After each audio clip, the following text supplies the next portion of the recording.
I'm Shane Crouch. I'm here with the leading investigative journalist and author of Flat Earth News, Nick Davies.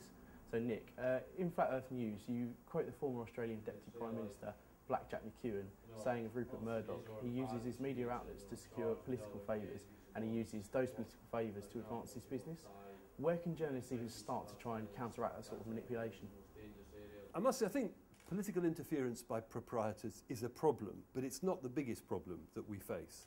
But if you're dealing with that, you just have to be a little bit cunning and careful about where you end up working. So I've been a reporter 32 years. I think I have worked with two places where the proprietor interfered. One was the Observer in the mid-1980s when it was owned by Tiny Rowland.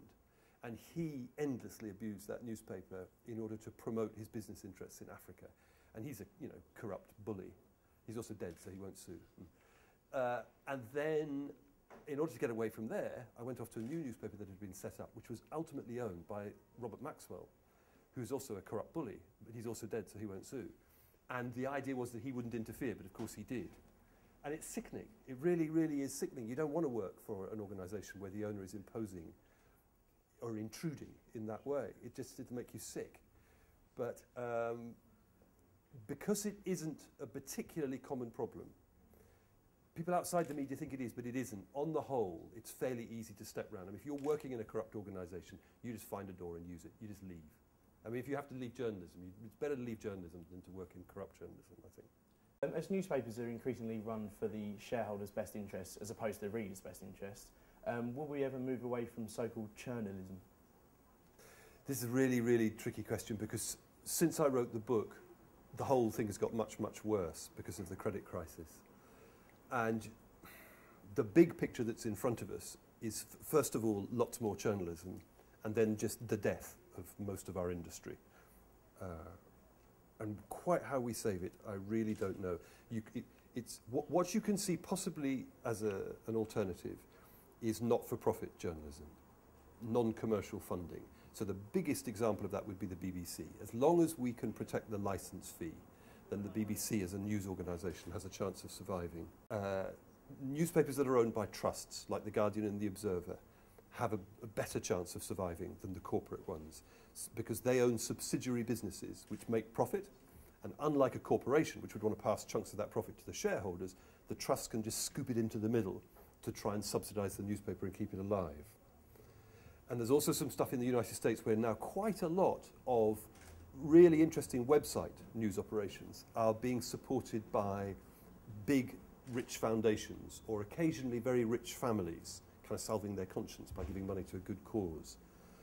So any of those kind of non-profit models you can see may survive and flourish and give us a chance to do real journalism.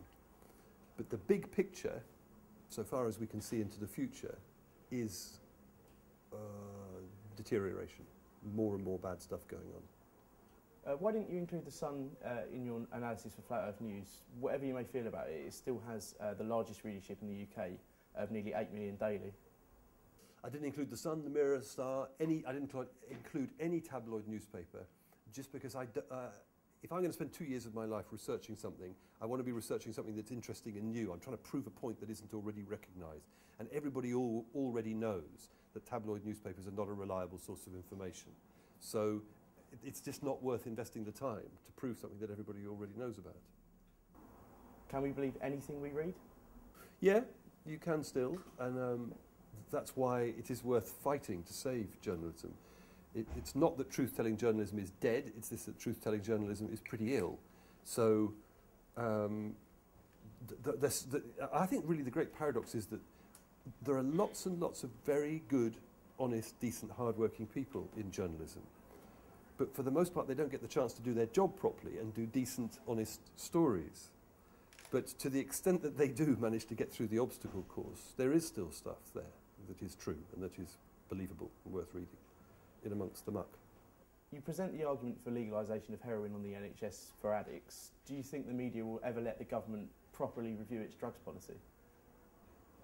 The most interesting lobby in favour of legalising heroin are the police. If you talk to senior police officers in private, lots and lots of them have had enough. They know it's a disaster. They know they're creating the problem they're trying to solve. And so they're for legalisation.